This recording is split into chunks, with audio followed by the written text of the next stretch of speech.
CR number 468/25 हा खंडणी with IT act अशा एक गुन्हा दाखल होता।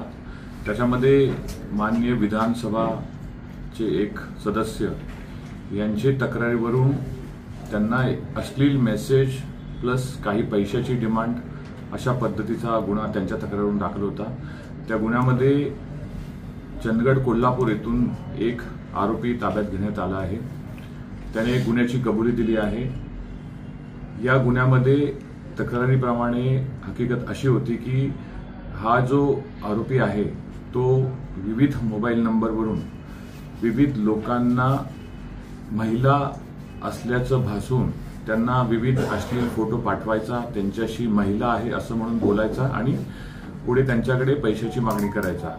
अशा पद्धतीची मोडस त्या गुन्ह्यामध्ये त्या आरोपीने वापरली होती। सन्माननीय विधानसभा सदस्य यांना ती गोष्ट लक्षात आली। त्यांनी असे काही नंबर पूर्वी ब्लॉक केले, पण वारंवार त्या वेगवेगळ्या मोबाईल नंबरवरून मेसेज आल्यानंतर त्यांनी पोलिसकडे कंप्लेंट केली आणि पोलिसांनी या बाबतीत गुन्हा दाखल केला आणि आरोपीला अटक करण्यात आली आहे। सरापर्यंत पोलीस कस्टडी मिळालेली आहे। प्राथमिक तपासामध्ये आरोपीने गुन्ह्याची कबुली केली। आरोपी हा चंदगड तालुक्यातील रहिवासी आहे आणि तो BSc पर्यंत त्याने एज्युकेशन केलेलं आहे। पूर्वी तो एका लोणावळ्याच्या हॉटेलमध्ये साफसफाईचं काम करायचा। त्याला पुढे आम्ही तपासांती आणखी कोणत्या कोणत्या लोकांना त्यांनी असे मेसेज केले आणि असा प्रयत्न केला याच्याबाबतचा पुढील तपास सुरू आहे।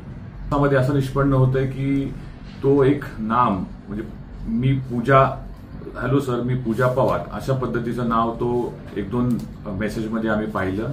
असे विविध नावं तो यूज करायचा। आता काही याच्यामध्ये ह्या गुन्ह्यामध्ये त्यांनी एक आधारचा फोटो पाठवला होता। तो आधारचा फोटो एका मुलीचा होता। त्याच्याकडे आम्ही व्हेरिफिकेशन करतोय आणि अद्यापही तपास प्राथमिक स्टेजमध्ये असल्यामुळे ह्याच्यामध्ये कोण कोण इन्व्हॉल्ड आहे, ह्याच्यामागे काय राजकीय पार्श्वभूमी आहे का किंवा काही ह्याच्यामध्ये कटकारस्थान आहे का ह्याची चौकशी आम्ही करतोय। किती पैशाची डिमांड केली होती? त्यांच्याकडे जवळपास 5 ते 10 लाख रुपयापर्यंतची डिमांड केली असल्याचं मेसेज आम्हाला प्राप्त झालं आहे। पूर्ण आम्ही ताब्यात घेतलेत आणि पुढे आता त्याप्रमाणे त्याचे मोबाईल सीज करून आणखी काही तपास जे काही उर्वरित तपास आम्ही करतोय। सर एकटा आहे का काही टीम आहे याच्याबरोबर? अद्यापर्यंत आम्हाला प्राथमिक तपासामध्ये तो एकटाच असल्याचं निष्पन्न होत आहे, पण तरी पण आम्ही सर्व ज्या शक्यता असतात, पॉसिबिलिटीज असतात त्या आम्ही चेक करून पुढे तपास करतोय। सीझन्ड आरोपी आम्हाला वाटलेला नाही। सर असलेले व्हिडिओ फोटो कुठून दिलाय?